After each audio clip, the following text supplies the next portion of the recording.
Chemistry के MCQs में आपके साथ शेयर करने जा रहा हूँ। ये जो केमिस्ट्री का पहला नंबर चैप्टर है 9th क्लास का, उसके एमसीक्यूज इस वीडियो में आपके साथ शेयर करने जा रहा हूँ। अगर वीडियो अच्छी लगे तो नीचे जो है कमेंट बॉक्स में लाजमी कमेंट करें, और उसके साथ साथ जो है अगर और भी वीडियोस चाहिए तो फिर कमेंट में जो है ज़्यादा से ज़्यादा कमेंट करें ताकि मुझे मोटिवेशन मिले। तो आपके लिए ये वीडियोस जो रिगार्डिंग द केमिस्ट्री एमसीक्यूज हैं वो आपके साथ शेयर करता रहूँ। सबसे पहले हमारे पास है the branch of chemistry which deals with hydrocarbons. ऐसी केमिस्ट्री की ब्रांच जो हाइड्रोकार्बन्स की स्टडी जिसमें की जाती है तो उसे हम क्या बोलते हैं? ऑर्गेनिक केमिस्ट्री बोलते हैं। ऑर्गेनिक केमिस्ट्री में हाइड्रोकार्बन्स की स्टडी, हाइड्रोजन और उसके साथ साथ कार्बन शामिल हो तो ये हाइड्रोकार्बन्स होते हैं, इनकी स्टडी को हम ऑर्गेनिक केमिस्ट्री बोलते हैं। Atomic mass of an element expressed in gram is, जब हम एटॉमिक मास को ग्राम में एक्सप्रेस करते हैं तो ये हमारे पास बन जाता है ग्राम एटॉमिक मास। मोल भी कह सकते हैं, लेकिन याद रखें मोल के लिए हम जब ग्राम मॉलिक्यूलर मास भी कहते हैं तो ये भी मोल हो जाता है, ग्राम फार्मूला मास भी कहते हैं तो ये भी मोल हो जाता है। तो इसीलिए स्पेसिफिक यहाँ पर लिखा हुआ है atomic mass of an element, तो उसको हम क्या बोलेंगे? यहाँ पर ग्राम एटॉमिक मास बोलेंगे, क्योंकि बोथ का ऑप्शन दिया ही नहीं गया है। Which of the following can be separated by physical means? Physically जो है किस चीज को हम सेपरेट कर सकते हैं? मिक्सचर को, कंपाउंड को, सब्सटेंस को और एलिमेंट को। तो मिक्सचर को हम इजीली मिक्स भी किसी चीज को फिजिकली करते हैं तो उसको जो है सेपरेट भी फिजिकली कर सकते हैं आसानी से। The molar mass of sulphuric acid, ये सल्फ्यूरिक एसिड का फार्मूला है। इसका जो है मोलर मास क्या है आपको नोट रखना है कि मोलर मास जो है हमेशा किसमें, वो हमेशा जो है हम ग्राम में एक्सप्रेस करते हैं। किसमें? ग्राम में।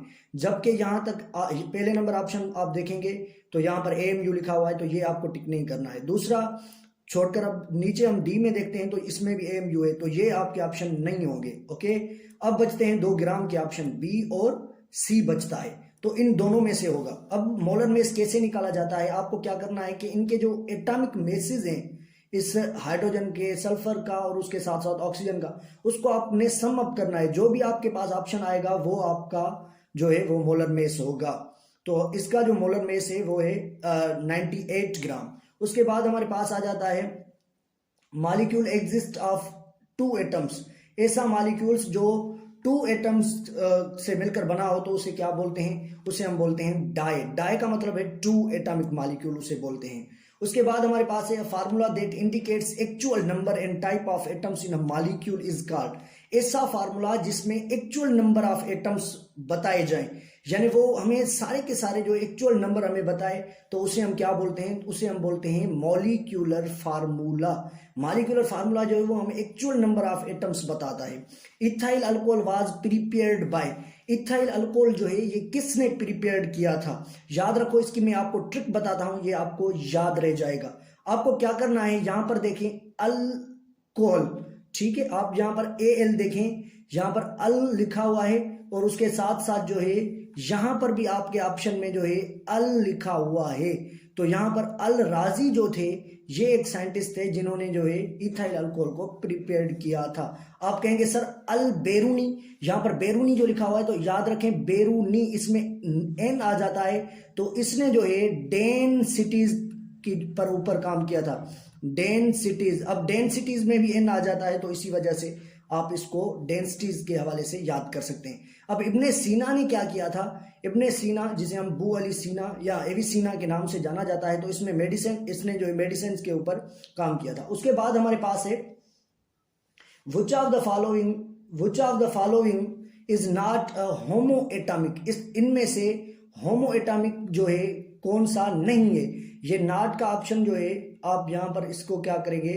इसको आप कट करेंगे, क्योंकि ये MCQs गलत है। तो नॉट जब नहीं आएगा तो जो होमोएटॉमिक है वो सिर्फ और सिर्फ H2 है।